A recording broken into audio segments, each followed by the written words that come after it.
আমি বলি যে আপনি আমাকে চ্যালেঞ্জ দিয়ে কি করবেন? আপনি এত পড়াশোনা করে এই কাসেমি, হাটহাজারি, ফরাজি এরা এখন পর্যন্ত আল্লাহকেই চিনে না। তা আগে আল্লাহকে চিনেন, তারপরে সূরা ফাতিহা নিয়ে ওয়াজ করতে আসেন। এটা আমার পরামর্শ। কথা কি বুঝতে পারছেন? বাংলাদেশ পড়ে শেষ করে তারপরে দেওবন্দে গিয়ে ট্রিপল মুফতি হয়ে চলে আসছেন। এরপরে ওই জাহেল মুফতিগুলো বলছে আল্লাহ সর্বত্র বিরাজমান। বলেন নাউজুবিল্লাহ। আপনারা বৃদ্ধ মানুষ, তাও বুঝেন এই কথাটা কুফরি কথা, তাই না? যারা এই বিশ্বাস করে তারা কি মুসলিম না কাফের? তারা কাফের। নাউজুবিল্লাহ। 2 নম্বর, যারা বলে আল্লাহ নিরাকার, এরা মুসলিম না কাফের? কাফের। তা আপনি 15-16 বছর পড়ে বইপত্র ঘেঁটে আল্লাহকেই চিনেন না আপনি, তা আপনার সূরা ফাতিহা পড়াই কি আর না পড়াই কি কোনো দরকার আছে? আপনার সবই করতে পারেন, জানাজা সালাত ওযু ছাড়াও পড়তে পারেন। আপনি বুঝেননি কথা? আপনি জানাজা সালাত ন্যাংটা হয়েও পড়তে পারেন, কারণ আপনি আল্লাহকে চিনেন না এখন পর্যন্ত। এখনো আপনার নোংরা বিশ্বাস যে নবী মরেইনি। কথা বুঝতে পারেননি? নবী মরেনি এই কথা যে বলবে সে কি মুসলিম? কি কাফের? ও বলেন যে এই ফতোয়াতে ইখতিলাফ আছে, যেটাতে ইখতিলাফ নাই ওইটার বিচার কি হবে? বলছেন নবী গায়েব জানতেন। যে বলে নবী গায়েব জানতেন, এই লোকটা মুমিন না কাফের? কাফের। এইটাই যে চিনে না নবী নাকি নূরের তৈরি, তাই না? কথা বুঝেননি? নবী নূরের তৈরি। কি পড়াশোনা করেছেন? আপনার সাথে আমার বিরোধ আল্লাহতেও। আপনার আল্লাহ নিরাকার, আপনার আল্লাহ বাথরুমেও থাকে, কুকুর শুয়োর তার মধ্যেও থাকে। আমার আল্লাহ আরশের উপরে থাকেন। এটা পার্থক্য। আপনি বলেন আল্লাহ নিরাকার, আমি বলি আল্লাহর আকার আছে। আল্লাহ নিজে পরিচয় দিয়েছেন আল্লাহর হাত আছে, আল্লাহর চোখ আছে, আল্লাহর পা আছে, আল্লাহর মুখমণ্ডল আছে। আল্লাহর পরিচয় আল্লাহ দিয়েছেন, তবে তার সিফাতগুলো কেমন তিনি জানেন। তার মতো আমরা বলি না আল্লাহর চোখ অন্যরকম, আল্লাহর হাত এরকম, এটা বলি না। তার হাত তার মতো। আমরা আল্লাহকে মরার পরেও দেখবো ইনশাআল্লাহ। আল্লাহকে আমরা জান্নাতেও দেখবো, কিয়ামতের মাঠেও দেখবো ইনশাআল্লাহ। যারা বিশ্বাস করে আল্লাহ নিরাকার, তাদের দুর্ভাগ্য, তারা কোশ্চিনকালেও আল্লাহর দর্শন পাবে না।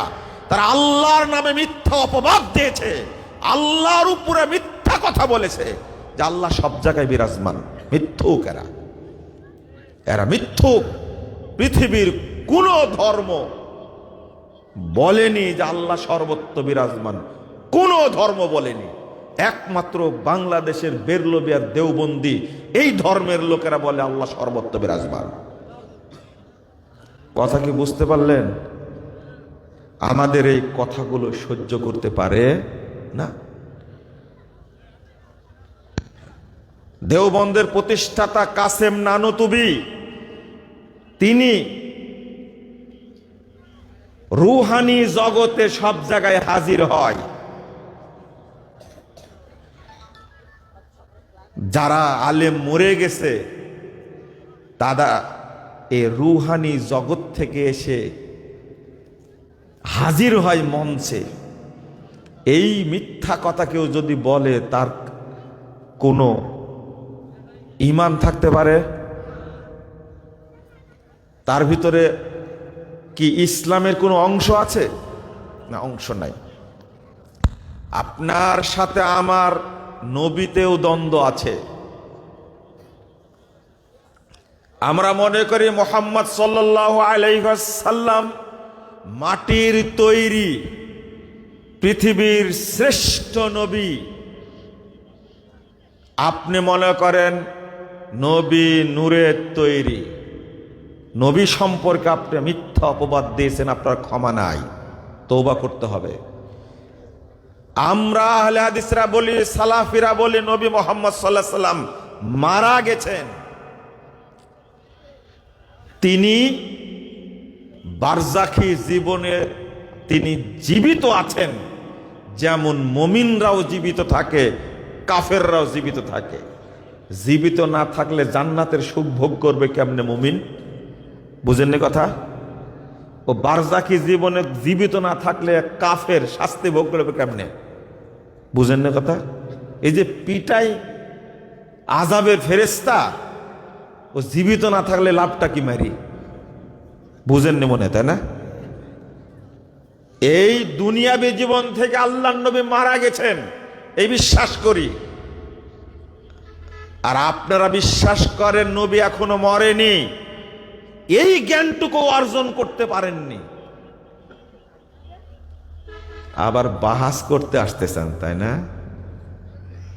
ছি, আল্লাহ ছাড়া কেউ গায়েবের মালিক নয়।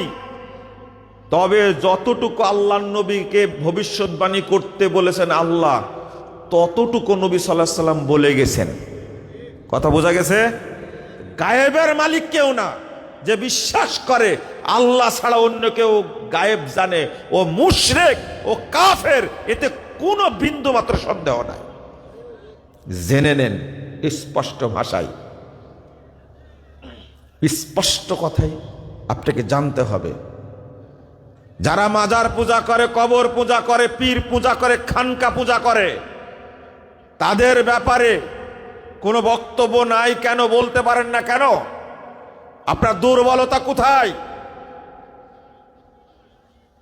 যান বাহাস করেন তাদের সাথে।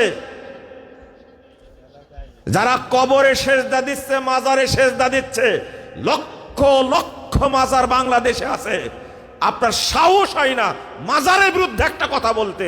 মুজাফফর বিন মুহসিনকে গালি দিতে জানেন আপনি, তাই না? আপনার বিচার ডবল হবে কিয়ামতের মাঠে ইনশাআল্লাহ। বলেন তো দেখি, মাজার ব্যবসা করে খাচ্ছেন তাই মাজারের বিরুদ্ধে কথা বলতে পারেন না? তাবিজের ব্যবসা করে খাচ্ছেন তাই তাবিজের বিরুদ্ধে কথা বলতে পারেন না? আহলে হাদিসদের ধর্ম বিক্রি করা লাগে না, আপনারা ধর্ম বিক্রি করে খান। আপনারা ধর্ম ব্যবসায়ী। আপনারা কে জানে না? সবাই জানে, পরিষ্কার। বলেন স্পষ্ট ভাষায়, মাজারে যে দান করে সে কাফের হয়ে যায়, মুশরিক হয়ে যায়, দেখি বলতে পারেন কিনা? মাজারে পীরকে যে সেজদা করে সে মুসলিম থাকে? বলতে পারেন না কেন? বলেন দেখি। আমরা স্পষ্ট ভাষায় কথা বলি, আর জেলের ভয় দেখান, তাই না? এই হারামখোর, কোন পীর কোনদিন জেলে যায়? জেলে তারাই যায় তারা তাওহীদের কথা বলে, যারা শিরকের বিরুদ্ধে কথা বলে, যারা তাগুতের বিরুদ্ধে কথা বলে, তারাই জেলে যায়। তোমাকে কে জেলে যাবে? কে তোমাকে জেল খাটাবে? তো মাজার ব্যবসায়ী, কবর ব্যবসায়ী, সব রাজনৈতিক দল, বিভিন্ন পীরের মুরিদ, তারা পীরকে সেবা করে। তোমরা রাজনৈতিক দলের দালালি করো, আহলে হাদিসরা দালালি করে না কখনো। তোমাকে এই জিনিসটা বুঝতে হবে আগে। আমরা কারো কথা ধার ধারি না। এই আকীদায় যাদের মধ্যে নাই, তারা আবার চ্যালেঞ্জ করে, তাই না? নবী মুহাম্মদ সাল্লাল্লাহু আলাইহি ওয়াসাল্লামের কাছে সাহাবী মুয়াবিয়া সুলামি, 537 নম্বর হাদিস, সহিহ মুসলিমে এসেছে। তিনি বলছেন, আল্লাহ রাসূল, আমার একটা ছাগল চলানোর রাখাল ছিল। কিসের রাখাল? ছাগল চলানোর রাখাল। তো উহুদ এলাকায় ছাগল চড়াতে গিয়ে সে একটা ছাগল হারাই দিয়েছে। আমি রাগে আদম সন্তান দিয়েছি থাপ্পড় একটা। মন খারাপ, তাই আপনার কাছে এসেছি। আল্লাহ রাসূল শুনে সাহাবী নিজেই বলছেন ফাআজ্জামা যালিকা আলাইয়া, আল্লাহ রাসূল এটাকে খুব কড়াভাবে দেখলেন, তুমি মারলে কেন, কেন মারলে? তখন আমি আল্লাহ রাসূলকে বললাম আফালা উতিকুহা ইয়া রাসূলুল্লাহ, আল্লাহ রাসূল আমি তাহলে এই মেয়েটাকে সাদকা করে দিই, আজাদ করে দিই, আর ওকে দাসী রাখবো না, ছেড়ে দিই। রাসূল সাল্লাল্লাহু আলাইহি ওয়াসাল্লাম বললেন এই তিনি বিহা, আচ্ছা ঠিক আছে, তুমি তাহলে ওকে আমার কাছে নিয়ে আসো। একটা বাচ্চা মেয়ে ছাগল চড়াই, বুঝতে পারছেন তো, ছাগল চড়াই। তো সাহাবী বলছেন ফাআতাইতুহু বিহা, আমি আল্লাহ রাসূলের কাছে আসলাম তাকে নিয়ে। আল্লাহ রাসূল প্রথম জিজ্ঞেস করলেন আইনাল্লাহ, বলো তো আল্লাহ কোথায়? ছাগলের রাখাল বাচ্চা মেয়েটা বলছে ফিসসামা, আল্লাহ আসমানে আছেন, বলেন আলহামদুলিল্লাহ। 2 নম্বর প্রশ্ন মান আনা, বলো তো আমি কে? মেয়েটা বলছে আনতা রাসূলুল্লাহ, আপনি আল্লাহর রাসূল। আল্লাহ রাসূল বললেন আতিকহা ফাইন্নাহা মুমিনা, তুমি বাচ্চাটাকে আজাদ করে দাও, এই বাচ্চাটা একটা মুমিনা বাচ্চা, বলেন আলহামদুলিল্লাহ। কিছু জিজ্ঞেস করেনি, শুধু 2টা প্রশ্ন করেছেন। একটা বাচ্চা মেয়ে চিনে, জানে আল্লাহ কোথায়। তুমি নাকি বুখারী পড়াও, মুসলিম পড়াও, হাদিস পড়াও, তুমি কাঁথা সেলাই করো, এখন পর্যন্ত চিনো না আল্লাহ কোথায় আছে। তোমার এই পড়ার কি দাম আছে? আল্লাহ তোমাকে হেদায়েত দেওয়ার সম্ভাবনা নাই, তবে দোয়া করি আল্লাহ যেন হেদায়েত দেন। সম্ভাবনা নাই, কারণ একজন অশিক্ষিত মানুষকে, জেনারেল শিক্ষিত মানুষকে, নাস্তিক মানুষকে বুঝালে সে হেদায়েত পায় তাড়াতাড়ি, কিন্তু কোনো এই ধরনের গোঁড়া আলেম হেদায়েত পেয়েছে এরকম রেকর্ড আমাদের কাছে নেই। কথা কি বুঝতে পারলেন? বলে 70 বছর থেকে হাদিস পড়াচ্ছি। তুমি হাদিস পড়ো, কাঁথা সেলাই করো, তুমি 70 বছর ধরে হাদিস পড়াচ্ছে এত বছর যাবত। বলে 1 রাকাত বেতের কোনো হাদিস নাই, মিথ্যক। কত বড় মিথ্যক! 1 রাকাত বলে হাদিসের 1 রাকাত তারা বেতের হাদিস নাই। নাউজুবিল্লাহ, আস্তাগফিরুল্লাহ। এই বাংলাদেশ থেকে ষড়যন্ত্রমূলক 1 রাকাতের হাদিসকে উৎখাত করা হয়েছে। হাদিস আছে, আহলে হাদিসরা 1 রাকাতও বেতের পড়ে, 3 রাকাতও পড়ে, 5 রাকাতও পড়ে, 7 রাকাতও পড়ে। আমরা তো 3 রাকাতকে খতম করিনি, আর বেদাতিরা 3 রাকাত পড়ে, মাগরিবের মতো পড়ে, তাই না? মাগরিবের মতো বেতের পড়া, মাগরিবের সালাতের সাথে বেতের মিলে গেল না? নবী মুহাম্মদ সাল্লাল্লাহু আলাইহি ওয়াসাল্লাম নিষেধ করেছেন না? এই জ্ঞানটুকু নাই যাদের, তাদের জন্য আপনি কি করবেন? এত বছর পড়াশোনা করার পরে এরকম জাহিলি থেকে গেল তারা। এর মধ্যে আমজনতা অবশ্য সঠিক বুঝটা পেয়েছে আলহামদুলিল্লাহ, তবে এই দাওয়াতের মাধ্যমে বুঝেছে। কথাকে বুঝতে পারছেন? আমরা বলতেই থাকবো ইনশাআল্লাহ। আপনারা বসেন তো, কথা বলেন না। ওয়াজ শুরু হয়েছে, আমি বহুদিন সালাত সংক্রান্ত, সালাতের এই বিষয়গুলো নিয়ে আলোচনা করিনি। খুঁজেন আপনি ইউটিউবে, আমি বেশি বক্তব্য দিই সালাত কবুলের বিষয়, বেশি বক্তব্য দিই শিরিক, বেদাত, মানহাজ, তাই না? খুঁজেন আপনি, সালাতের পদ্ধতির উপরে আলোচনা নাই। তবে এখন চলবে আনলিমিটেড ইনশাআল্লাহ, কোনো ক্ষমা নাই। এইগুলোই বলবো। কথা বুঝতে পারেন না? সালাতই শিক্ষা দেব। আমি শুধু আলোচনা করি যে সালাত কত গুরুত্বপূর্ণ, তাই না? সালাতের ওয়াক্ত নিয়ে আলোচনা করি, বেনামাজির অবস্থানে আলোচনা করি। বুঝেননি কথা? এখন থেকে সালাতের পদ্ধতির উপরে আলোচনা চলবে ইনশাআল্লাহ, মাপ নাই। কি বলছিলাম বলেন দেখি? 12 তাকবীরীদের সালাত সংখ্যা বেশি 12 না 6? 12 পড়েন না, 12 নিয়ে যান, যদি 6 লাগে বিক্রি করে দিবেন।